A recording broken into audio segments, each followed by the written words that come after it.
As a kid, I grew up on Disney movies, and I feel like that really added a lot of music and imagination into my life. Now having Pico in our lives, I've been thinking about how I want to pass the same thing down to all of our children. And so one of the things I've been working on during this pandemic is building up a library of children's movies. In the process, I came across a live-action version of Cinderella and watched it together with Kim. Everyone knows the story of Cinderella, right? Well, it's the same old story about a nice, kind girl who's treated very poorly by her stepmother and stepsisters. Close to the end of the movie, after having been treated so harshly by her stepmother, Cinderella finally loses it.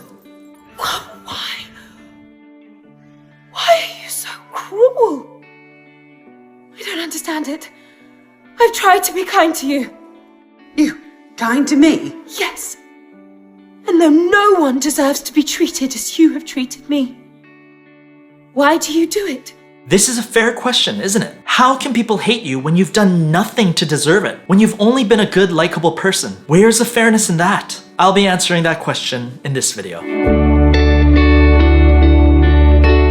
Hi, my name is Daniel, and I love talking about philosophy, mental health, and self-improvement. If you're interested in these topics as well, don't forget to subscribe to our channel. Okay, now going back to the movie, Cinderella says to her stepmother, I've tried to be kind to you. That's what she brings up in her own defense, her kindness. But what does that even have to do with being undeserving of her stepmother's cruelty? When we practice kindness, do we build up some sort of positive balance of good fortune and favor that is eventually paid back to us by the world? Well, according to this fairy tale, yes we do. A big part of the Cinderella story is built on the commonly held belief that life is fair, that generally bad things happen to bad people and good things happen to good people. It's a worldview that's first introduced to many of us as children. Growing up, many of us got disciplined for bad behavior and rewarded for good behavior, right? Well, this way of looking at how the world works still remains popular among adults long after they've grown out of fairy tales. Why? Because it gives people a sense of control over the world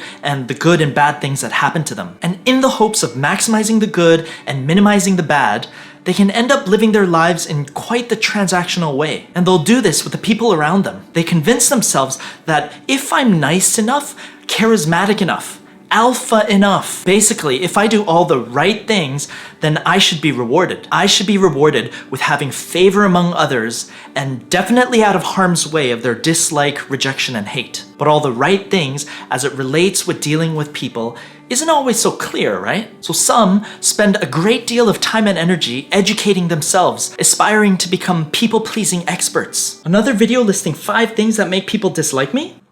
This I need to see. It's a worldview that can be self-reinforcing. So if others end up liking and accepting you, it's easy to think that it's because you've done all the right things. And if others end up disliking and rejecting you, it's easy to think it's because you've done something wrong. That maybe you've committed one of those 5 things that make people dislike you. And so you keep trying to fix yourself, or at least fix the way people look at you. But there will come a time when it feels like no matter what you do, you just can't seem to avoid getting disliked or rejected. This can be quite frustrating and confusing. I don't understand it. You can then start to grow angry at the world. Not just angry at those punishing you, but also angry at those who appear to be getting rewarded when they really should be getting your punishment. This place of anger is a breeding ground for a whole lot of new negative thoughts and ideas, including all or nothing ones like nice guys finish last, men or women are all like this or that, and we're just on the bottom of the totem pole. This fairness doctrine is so disappointing because the world doesn't actually work that way. Life is not fair. No amount of people-pleasing,